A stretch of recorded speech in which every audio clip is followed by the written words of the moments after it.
Hey, hey everyone. I apologize that this video is coming to you so late.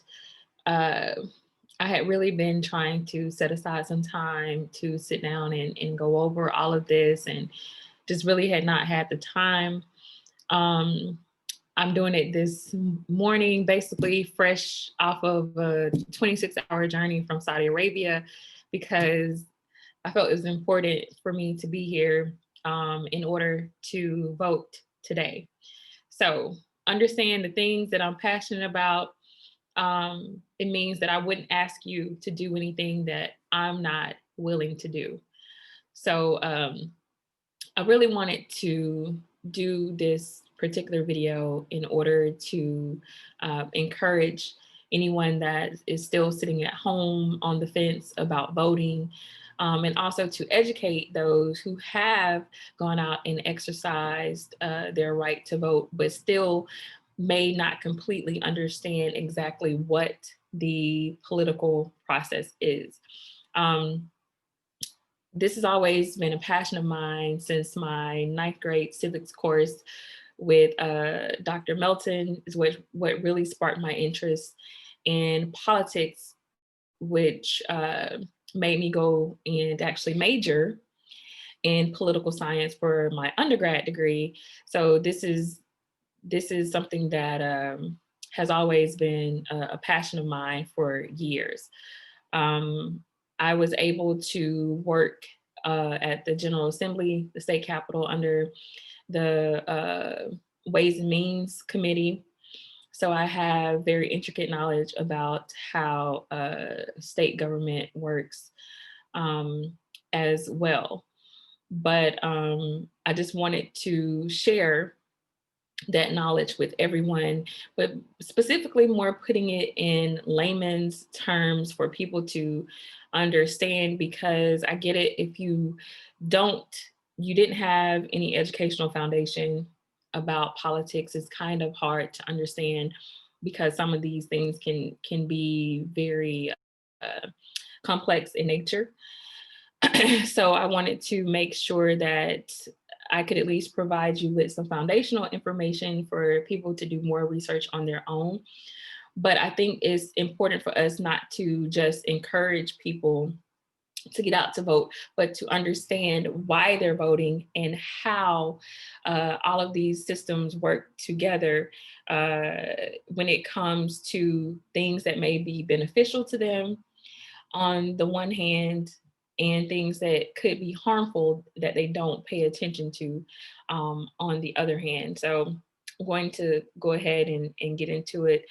The first thing that I wanted to really touch on was political parties, okay? Because everyone hears that word, Republican, Democrat, but what exactly are these? And so when we talk about political parties, it's just an organized group of people who basically have the same ideologies or political positions, and they work to get the candidates for their parties elected in order to implement their agenda. Okay. So we've pretty much been functioning on a two-party system for a very long time. Now, there are some outliers with other parties, but specifically, you have the Republican Party and the Democrat Party, and you may even see a Libertarian Party or the Green Party or the Constitutional Party, but these are parties that sometimes don't necessarily have a lot of support amongst voters. So you don't see them getting heavily elected throughout the different states or to the federal government. And you also have people running as independents. So for example, Bernie Sanders is an independent, and he's one of those people that really gets in there and fights for people like you and like me. I've also been an independent for a very long time. I feel like people don't understand that you can't necessarily agree with every single thing that a party stands for, because it just doesn't make sense or logical it's not logical in the real world. But I identify mostly with the uh, the Democrat side in their policies. So that's essentially how I vote, even though I am an independent. I most heavily identify with the Democratic Party because I'm very progressive in that way of thinking. But I don't ever want anyone to think that I agree with everything that they do. There are certain areas I feel like they could fight a lot harder for certain things, and so yeah, I don't identify as a Democrat. However, if they are promoting policies that I feel heavily about, I have no problem with getting involved and making sure that we can get these candidates elected. So, for example, I did serve as the I did serve as the chair of the Democratic Party of Spalding County, because I wanted to do everything that I could in order to help Stacey Abrams get elected. So yeah, when it's something that I'm really passionate about, I do believe getting involved in any way that I can to help out. Um, my approach is really something that is heavily grassroots when it comes to that. I believe in going out and talking to people, which is why we did a lot of the door to door voter registration drives and actually setting up in the neighborhoods where people live years ago, because you want to go to the people. You don't want to make them feel like they have to come to you. You want them to be comfortable in their own environments when you're having these conversations and making them understand why their votes matter and why voting is important to them. You want to meet them where they are. I'll never forget this conversation I had with a young man I was trying to get to register to vote, and he just couldn't understand how, it would help him. And I specifically asked, so are you a smoker? And he knew what I meant. Of course, I was talking about marijuana. And I'm like, so if you're a smoker, and we know that marijuana has been legalized in all these other states, it's an herb. It should not be a Schedule One drug. Um, how would you feel if you had to go before a judge because we know essentially it happens, you're racially profiled and you get pulled over and they want to charge you with your own possession, your personal use? Would you feel like you want to go before a judge or have a district attorney that felt like marijuana was not their priority, because it should not be? It should be legalized and decriminalized. Or do you want to go in front of someone that is just hard set on maintaining the war on drugs and wants to give you an insane sentence that doesn't make any sense? And he's like, oh, I get it. I understand how that works. And I'm like, these are the people that we're electing to hold public office that are making these decisions. So that is why it's important to you specifically, especially on your city and county local level, because this is something that immediately affects you once you walk out of your door, once you walk out of your home in your immediate surroundings. And so he ended up registering to vote then, because we have to explain things on a level that people can understand, which is why I wanted to do this today, so people can get better educated about the things that affect them and the things that matter. But that's essentially how the whole political party system works. Do I want someone who is completely against the ideologies and the beliefs that I have? Do I want their policies determining how I live my life and how my life is affected? Or do I want the party that closely understands my struggle, the things that'll help me and the people that look like me. So that is essentially what you're voting for. You're trying to decide who closely more relates to the issues that are important to you. And I'm going to be completely honest. The thing right now with us voting is either you're voting against white supremacist ideologies and racism, essentially, or you're turning a blind eye. And that's just no other way to put it at this point, dealing with a Trump presidency that's essentially coming to an end. There's no other way to explain that at this point. So I wanted to just touch on the whole political party aspect. And I won't get too much into the differences, but to simplify is essentially what I was just saying.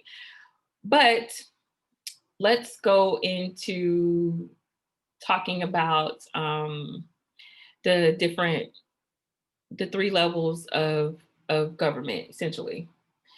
So when we're talking about the three levels of government, we have the three branches of government. We have we have the three branches of government. So we have the executive branch, we have the judicial branch, and we have the legislative branch. So in order standing, sorry, before I go into that, because my phone is buzzing, I apologize. Let me give you a definition of the actual political process. So the political process is the formulation and administration of public policy, usually by interaction between social groups and political institutions, or between political leadership and public opinion. And I'll explain that a little bit more. But when we're talking about the federal government, going into the three branches of government. So we have the executive branch, okay? And this consists of the president, his advisors, departments, agencies, such as the White House and federal agencies. And the executive branch is responsible for enforcing the laws of the land, okay? Executive, responsible for enforcing the laws of the land. Then we have legislative. It consists of the House and Senate, which we call Congress. They make the laws, can declare war, regulate interstate and foreign commerce, as well as controlling taxing and spending policies, okay? So legislative makes the laws. Then we have the judicial, which consists of the US Supreme Court and the Federal Judicial Center, who interprets the law, okay? So judicial interprets the law. So we have the executive, enforces the law. Legislative makes the law. Judicial interprets the law. So that's basically the simplest terms that I can put that into. So let's talk about the presidency, because it was a lot of issues with this past election when we're talking about the Electoral College, okay? So basically with the Electoral College, it's essentially based in racism. There's no other way to put it, because it has the elements of the 3/5 compromise, which we all know about slaves only being counted as 3/5 a person. But it essentially gave bonus votes to the southern states that owned slaves. And it was a compromise between the president being elected by members of Congress versus being elected by popular vote. So there's 538 electors. You have to have a majority of 270 votes to be elected as president, okay? So the state allotment equals the number of members in your congressional delegation And you get one for each member of the House, which is 14, and 2 for senators. So that is why Georgia has 16 members for that reason. Okay. What else do I want to vote on? I think that's all I really wanted to touch on there. So let's talk about the presidential powers. Presidential powers. The president can sign or veto legislation, command the armed forces, ask for written opinions of the cabinet, convene or adjourn Congress, grant reprieves and pardons, which we see President Trump has done a lot for his friends, in their criminal enterprise. Appoint judges. We don't even want to start on the controversy of the last two that he's appointed. Appoint ambassadors and high-ranking officials and receive ambassadors from other countries.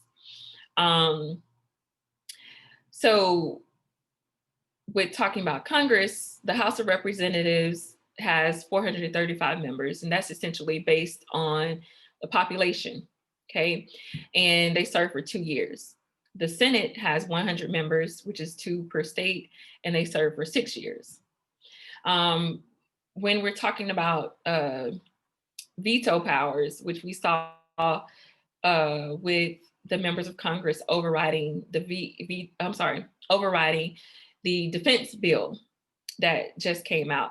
A presidential veto can be overridden by a 2/3 majority vote. So yes, the president can veto bills, but Congress can override that with a 2/3 majority vote. There's maybe 10 instances when that's happened. I think this is maybe 11, but yeah, that power is there, but that rarely does happen. Now, what people don't really understand about how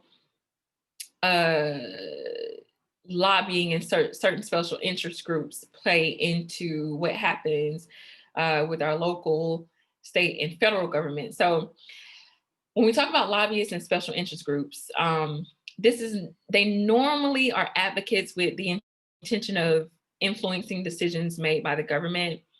It could be other legislators, constituents, or organized groups. Most states have lobbying requirements. They have to register and report on their activities.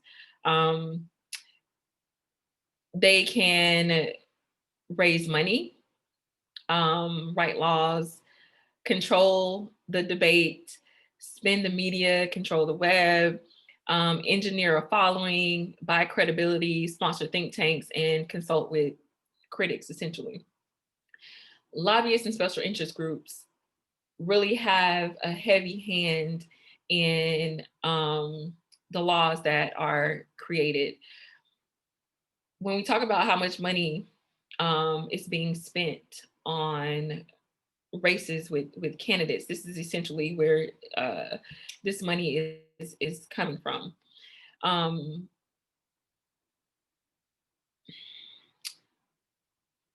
How the stories are fed to the media, the narratives that come across has a lot to do with lobbying and special interest groups as well. So when we talk about constituents being able to be considered as lobbyists, yes, we can. We do have that power. When you're told to call or email or show up to protest certain things that you don't agree with, you are essentially lobbying. And we do have that power. Of course, you'll have organizations that, spend money in order to promote and make sure their policies are implemented. But as regular everyday people, we do have power to lobby our government. And it has been the past couple of years, it has really shown us how powerful we are in that capacity. So let's talk about how laws are made.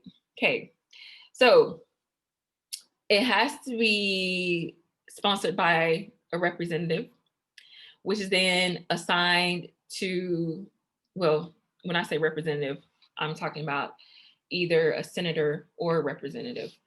It has to be assigned to a committee, put on the calendar to be voted on, debated or amended. A simple majority in the House, which is 218 to 435, it then moves on to the Senate. In the Senate, it's assigned to a committee, put on the calendar to be voted on, debated or amended on the floor. Simple majority in the Senate is 51 of 100. Then sent to conference committees. You have the final approvals and then sent to the president, and he has 10 days to sign or veto. So when you're watching C-SPAN and you see them having these debates, that is what they're doing. Debating these particular potential laws on the floor, saying whether they agree or disagree and why. So a lot of that comes from how much influence they're getting from either these lobbying groups or from their constituents on which way they should vote, whether it's yay or nay, yes or no. Just to, don't want to get too far into, I could, but like I said, I want to make sure this is something that people can understand. I don't want to get too far into the complexities of everything, but kind of just giving you a foundational and surface level understanding of how things work. So let's talk about the Supreme Court. It's composed of 9 judges who are appointed by the president. You have 1 Chief Justice and 8 associates. They receive about 10,000 petitions a year, and they hear about 75 to 85 cases. So they have what's called a rule of 4. When someone submits a writ of certiorari or certiorari, look, just call it a writ because it's pronounced so many different ways. Even the Chief Justices can't agree whether it's certiorari or certiorari or another pronunciation for it. But if 4 of them decide that this case needs to be heard, that's essentially how it goes on to be argued in front of the Supreme Court. So they normally take cases that affect the country as a whole. They clarify legal issues. They look at things that are going to have constitutional impact, and they answer important legal questions in those. And they normally take on the cases where they see some type of precedent that may be established, where it's a legal example that all courts must follow. Okay. That's just the basics. I could go into that some more, but like I said, foundational and surface level understanding. So we pretty much went over federal government. We talked about the 3 branches of government, which are the executive, okay, enforces the law, legislative makes the law, judicial interprets the law, okay. So now we're going to look at our state government. So for our state elected officials, we have our governor, Brian Kemp, currently Lieutenant Governor Jeff Duncan, the Secretary of State, Brad Raffensperger. You should all be familiar with all of them at this point because this is who Trump essentially does his Twitter tirades against because he lost the election in Georgia. You have the Attorney General, Chris Carr, the Commissioner of Agriculture, who is Gary Black, Commissioner of Insurance, John King, the state school superintendent, Richard Woods, Commissioner of Labor, Mark Butler. Public Service Commission is divided up into 5 districts. So for District 1, you have Commissioner Jason Shaw. District 2, Tim Eccles. District 3, Chuck Eaton. District 4, Lauren Bubba McDonald, and Commissioner Tricia Pridemore for District 5. You have the Georgia State Senate, and you have the Georgia House of Representatives, as well as Georgia District Attorney. And before I go into that, actually, let me back up, okay? I forgot to talk about who your particular representatives are for Congress right now. You have Drew Ferguson, and who is your representative for Congress, and Senators David Perdue and Kelly Loeffler, who we are trying to vote out today. So this is very, very, very important. They're all Republicans. I know you saw the situation with Drew Ferguson and on the news some years back, Octavius and his people were meeting. I can't remember. Correct me if I'm wrong later, but about some things with their jobs, and he had this book open. I can't remember which. I can't remember which particular verse it was quoting, but it was racist. Okay, I do remember that much. It was a big news story that came about, and hey, he's still there. So we have some work to do with that.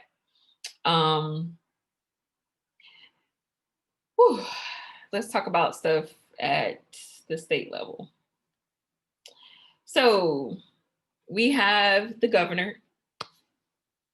We ended up with Brian Kemp after he oversaw his own election against Stacey Abrams. We all know how that turned out, and the voter suppression that happened during that time.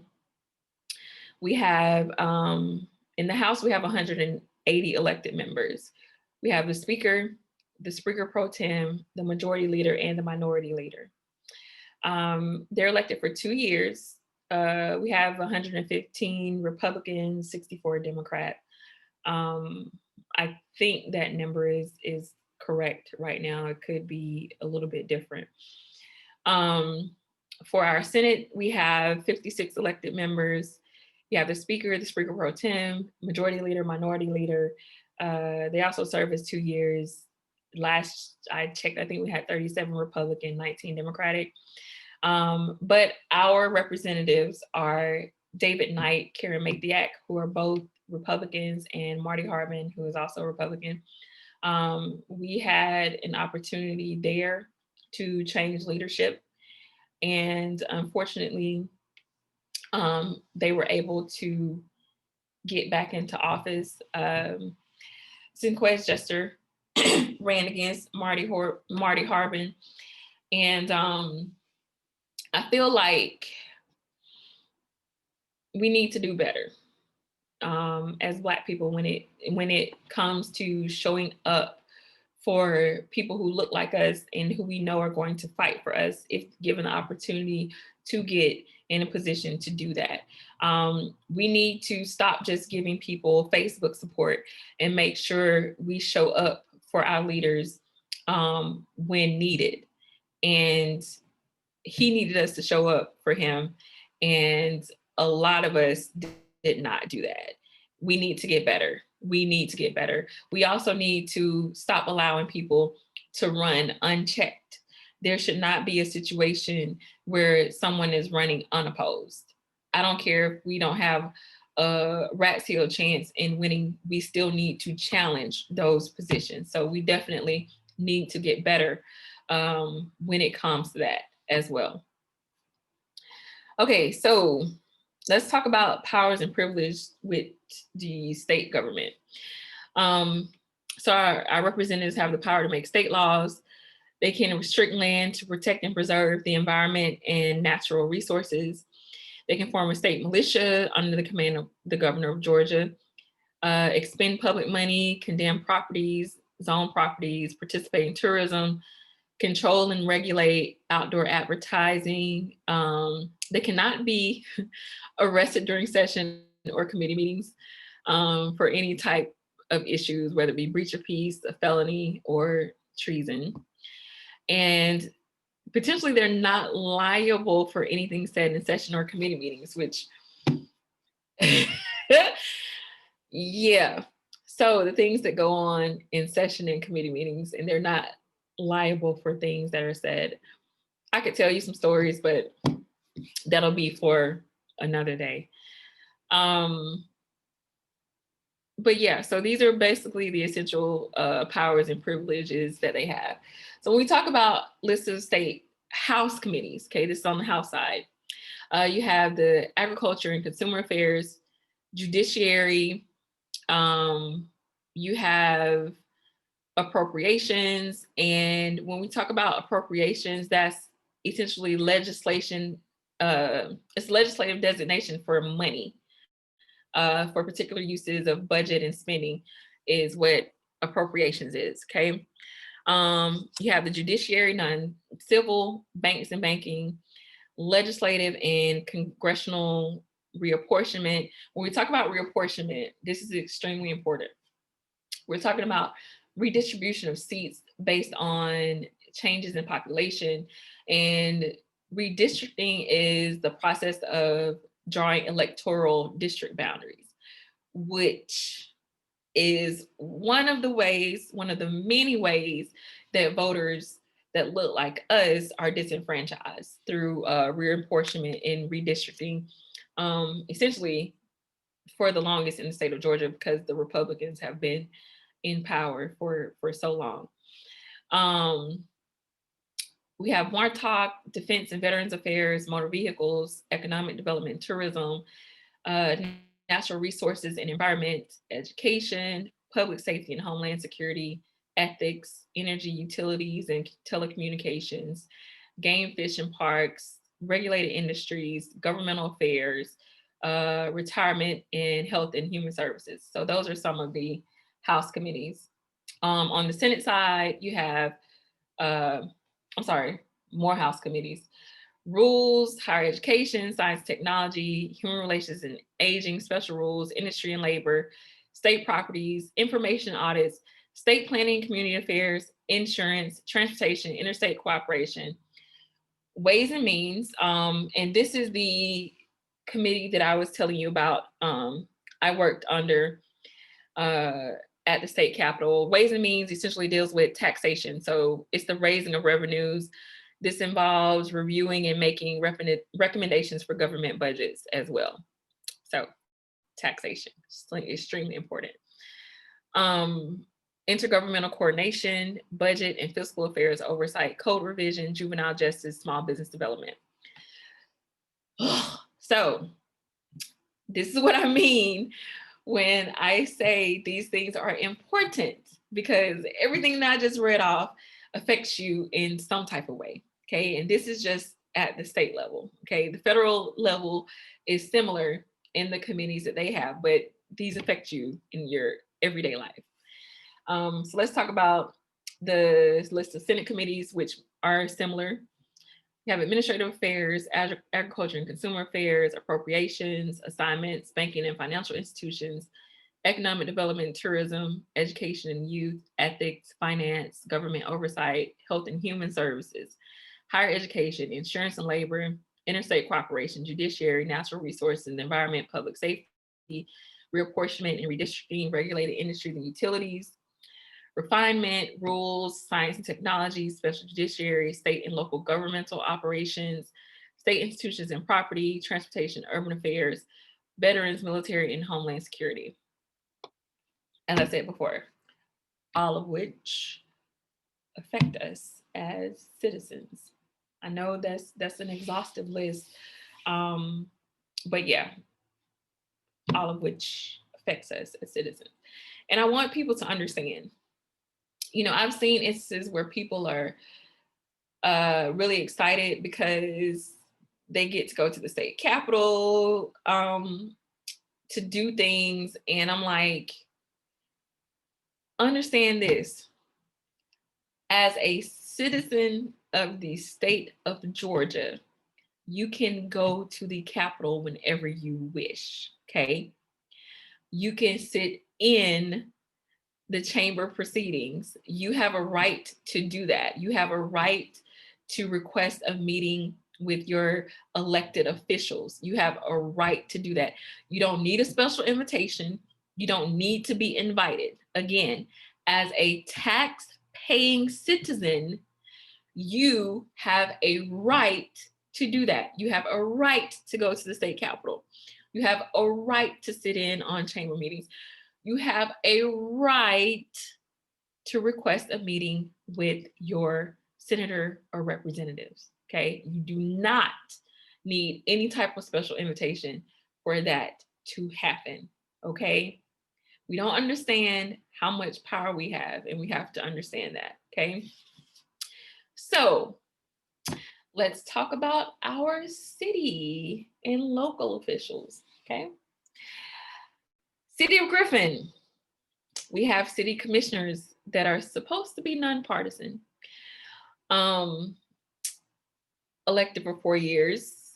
We now have a mayor elected by citizens and serves 4 years. Doug Holberg is the mayor.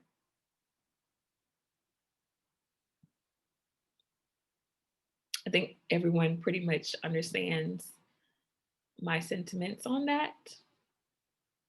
So I'm not going to turn this into a ranting. If you know me, you know my feelings on that. For District 1, we have Cynthia Reed Ward. District 2, Cora Flowers. District 3, Holly Murray. District 4, David Brock. District 5, Truman Tinsley. And District 6, Rodney McCord. So when we're talking about city government, essentially when we're talking about municipalities, okay, it's a city or town that has local government or a governing body, which is how our government is looked at. They have the right to pass ordinances, adopt budgets, appoint committees, hire the city manager and legal counsel. When we're talking about the municipal judge, the city attorney, the solicitor of municipal court, and the clerk of registrar. The city manager is currently Kenneth Smith, and he's responsible for day-to-day operations and appointing heads of departments. So when we're talking about ordinances, when we say they can pass ordinances, ordinances are pieces of legislation enacted by a municipal authority, which affects you, where you live. So it's very important to make sure that we're paying attention and we're showing up to understand what's going on and happening in our local governments, which affects us the most, because as I said, these are things that affect you when you're walking outside of your door or just living inside of your home, like the utility bills. One of the reasons why, we talked about the Public Service Commission, and when I've talked to people in the past, they couldn't understand how that works. The thing is with the Public Service Commission, they're not able to regulate municipally owned utility companies because they're not subject to outside regulation, or EMCs, which are publicly owned.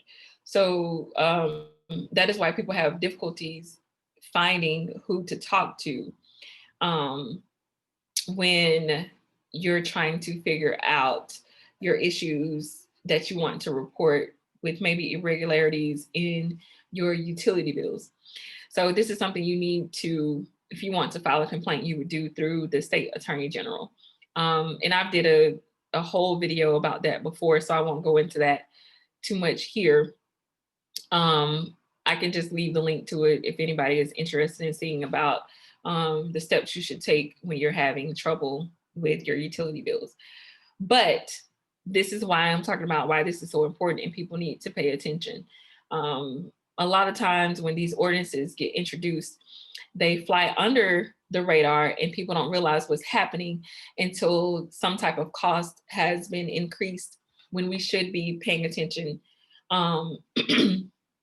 the whole time. So none of this stuff gets implemented or slid through the back door and catch us by surprise. So it's very important that you stay involved in your local government dealings as well.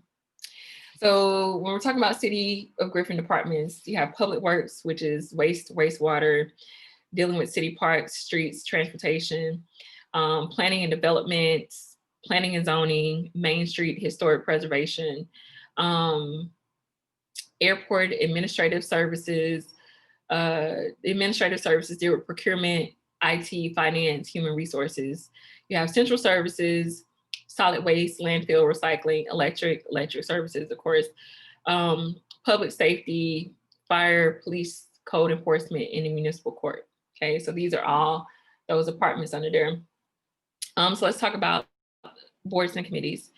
You have the Griffin Environmental Council, Griffin Spalding Airport Authority, Griffin Spalding Development Authority, Griffin Spalding Hospital Authority, Griffin Historic Preservation Commission, Griffin Housing Authority, Griffin Main Street Program, Pension Committee, Chamber of Commerce Board, Board of Health, Griffin Planning and Zoning, Griffin Spalding Area Transportation Committee, the Three Rivers Area Agency, Council on Aging, the Griffin Spalding E911 Board, Griffin Spalding Business and Tourism Association, Griffin Downtown Council, and I think I might have missed a couple of them. What I wanted to point out is, even though the city of Griffin is majority Black, there is little to no representation of people that look like us on these particular boards. It's very important that we make sure that we're represented in the city where we are the majority. So we need to make sure that we're staying on top of these meetings. We're submitting nomination forms in order to be appointed to these different boards and committees, because we need to have active participation that is reflective of us. And that's very, very important. We cannot have people in positions of power making decisions that affect us when they don't care about us, when their decisions don't reflect the things that we need or want to see in our communities. So it's very important that we stay on top of those types of nominations. And I'll probably do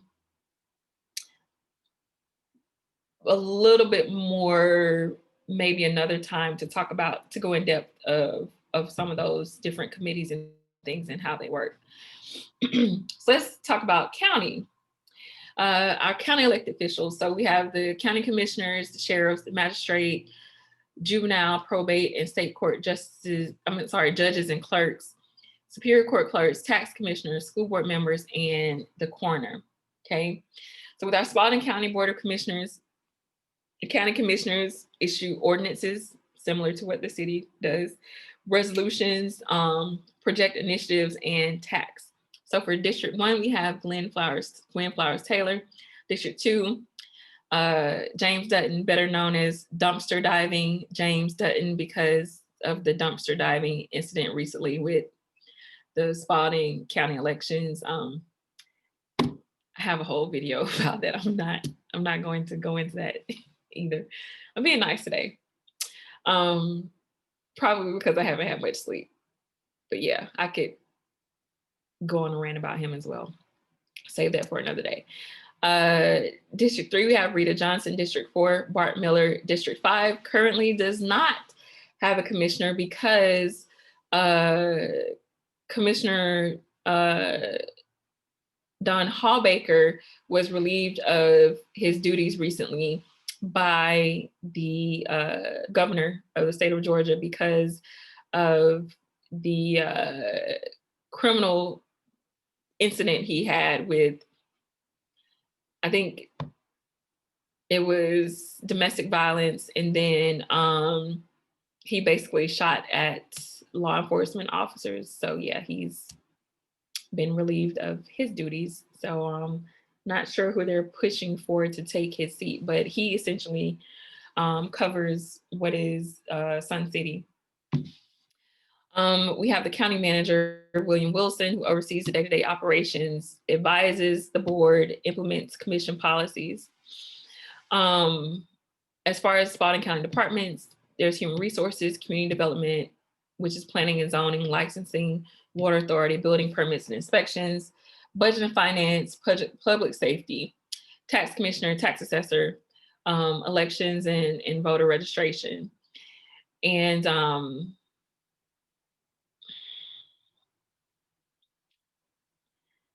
I'm just really tired of the whole situation with um, how the members of the elections board are being intimidated. Um, these racist attacks by these white supremacists who are just upset that their candidate lost in a fair and legal election, because it's so funny. We had never had these challenges before. No one talked about, oh, it's election fraud. This happened. Ballots were counted 50 million times, or ballots weren't counted, and blah, blah, blah. None of this was an issue until Trump lost. So we're just going to call it what it is. This is their fight to maintain white supremacy all day, every day. Nothing else, as I've said before. So let's talk about the boards and committees. They have Board of Appeals and Adjustments for Unsafe Building Abatements, Code Enforcement.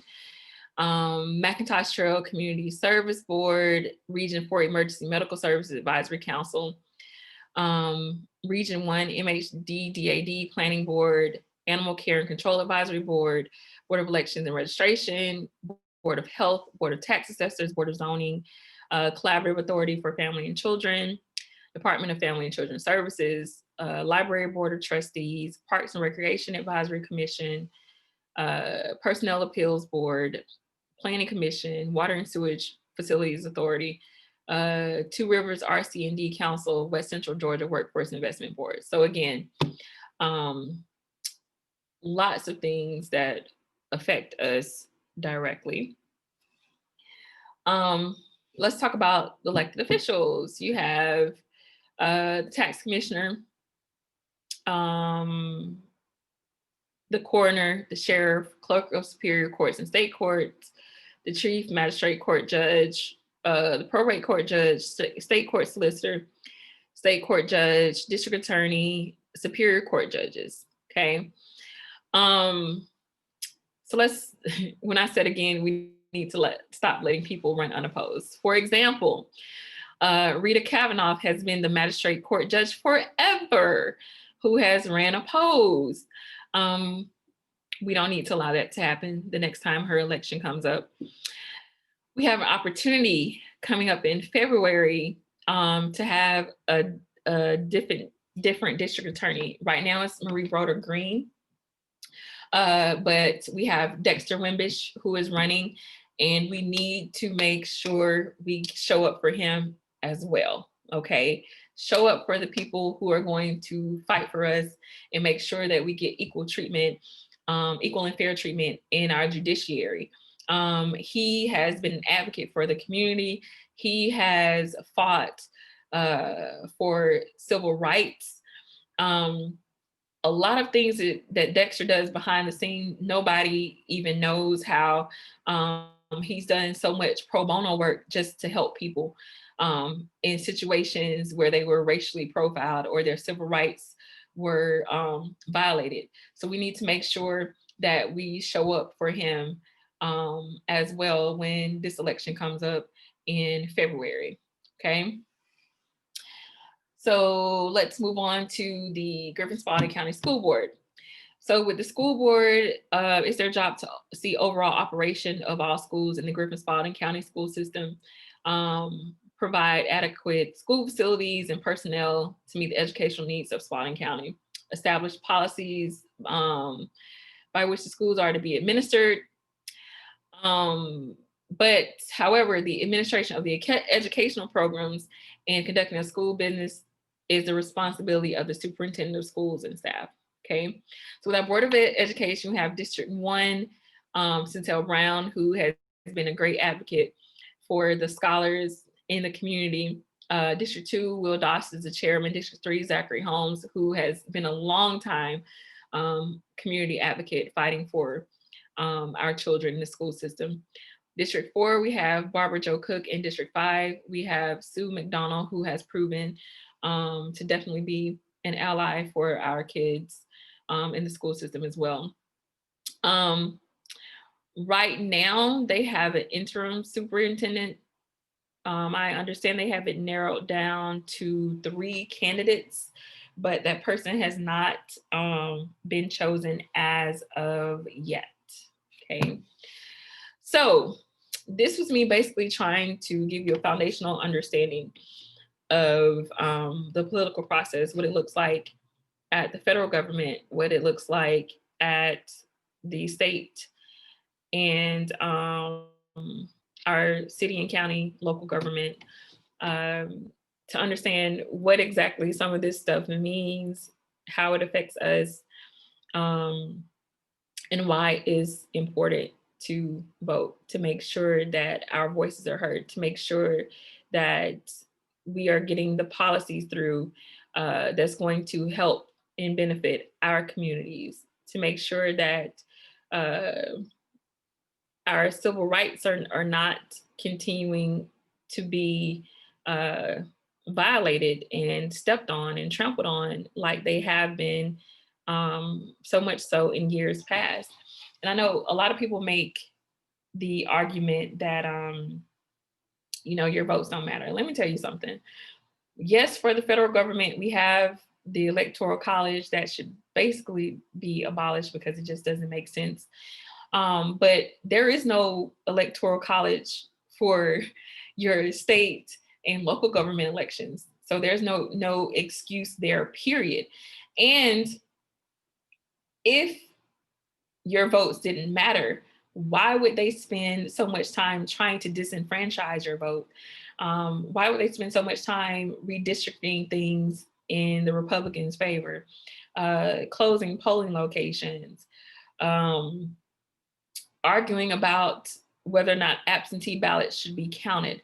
If it did not matter, why would they spend so much time fighting to try to ensure that you don't vote? Why? If your vote did not matter, why would they spend so much of their time trying to make sure that your vote doesn't count, to make sure that you don't make it to the polls? And the issue is because your vote does matter, and you need to understand that it is your civic duty to go out and to vote and to make your voice heard. That is your civic duty. Do not allow other people to make decisions for you. When you're voting, you're saying, this is what I want for myself, this is what I want for my kids, this is what I want for my grandkids and generations to come, because these policies do affect us for generations to come. They really do. They affect us for generations to come. And it's up to us to be the change that we want to see. And we do that by voting. But we don't just do that by voting. We need to make sure that we stay continuously engaged in our communities. We need to get appointed to these committees. We need to make sure we're attending these city and county commission meetings. We need to make sure that we are working together to help our brothers and sisters in the community, to help us achieve our goals together. We need to stay engaged, and we need to make sure that we are staying on our elected officials so they understand what it is that we want, and they're not just doing what they want, or what the ops want for that matter. So one of the ways that we can stay connected to our elected officials is to make sure that we're calling them, or we're emailing them, or we're showing up to have meetings with them. And you guys may have heard me talk about this app before, but it's called Empowered. It's EMPOWRD, Empowered. Yes, it's spelled that way. EMPOWRD. So this Empowered app allows you to get connected to your elected officials at the local and federal level. So once you download this app and you put in your address, it tells you who all of your representatives are for your particular area. You can search your representatives by name, jurisdiction, or any type of issues that they're advocates of or tied to. You can monitor the terms and election dates of your elected officials. You're able to contact them through the app. You can call them or email them through the app. You can also use your particular interest to connect with other organizations that are doing the work that you are interested in the community. So this is a valuable tool. Once again, the app is called Empowered, EMPOWRD. You can download this app so you will never be in a situation where you don't know who your elected officials are, okay? If someone ever asks you who they are, you can pull out this app and say, hey, these are who my elected officials are, and this is how I'm connected to them. This is also letting you know how that works as far as the political process goes. And this is a great app to keep you connected. Also for any type of organizations that are nonprofits or doing work in the community, you can sign up to get better connected to people who would like to volunteer their time, money, or resources to you. So this is also a great tool for organizations to download in order to stay connected to the community and also have their needs met. So once again, the app is called Empowered, EMPOWRD. A lot of you who know that I have been advocating for this app for years now.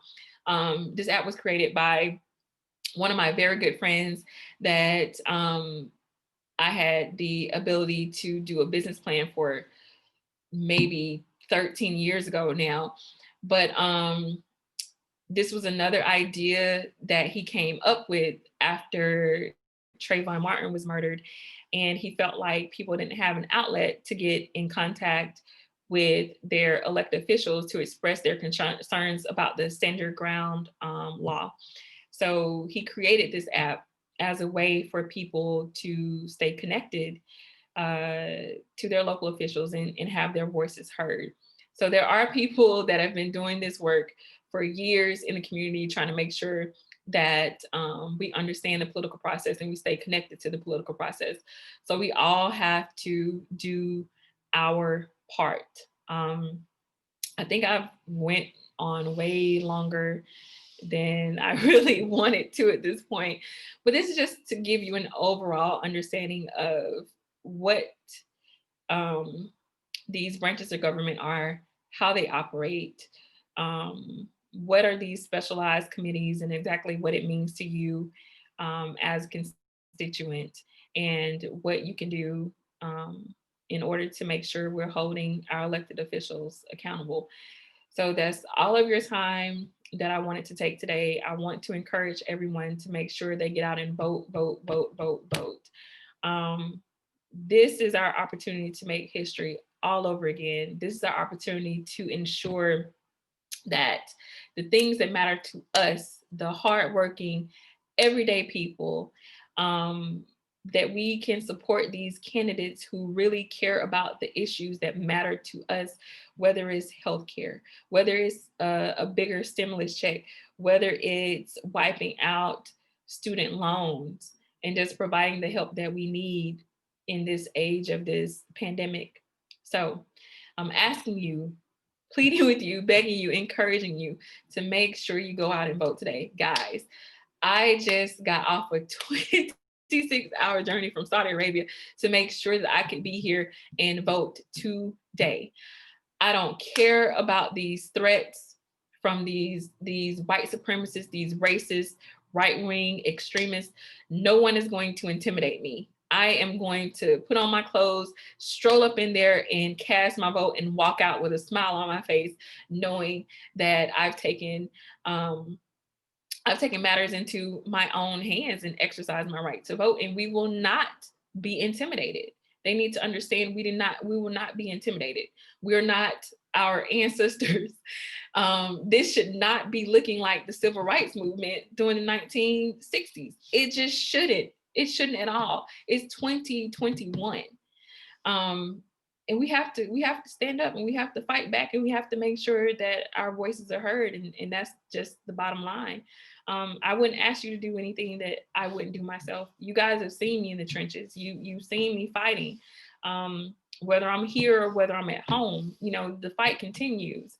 And we have to make sure that we're all doing our part to make a difference. And that's all I'm going to close on right now is let's make sure that we get this work done today.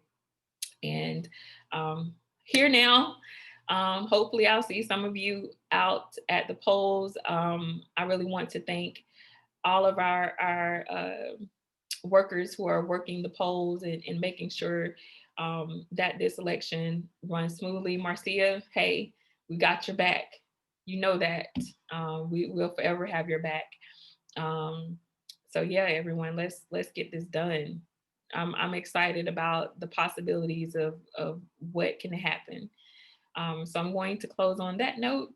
And if you have any questions, you can always message me or leave your feedback or comments under the video. And that is all I have.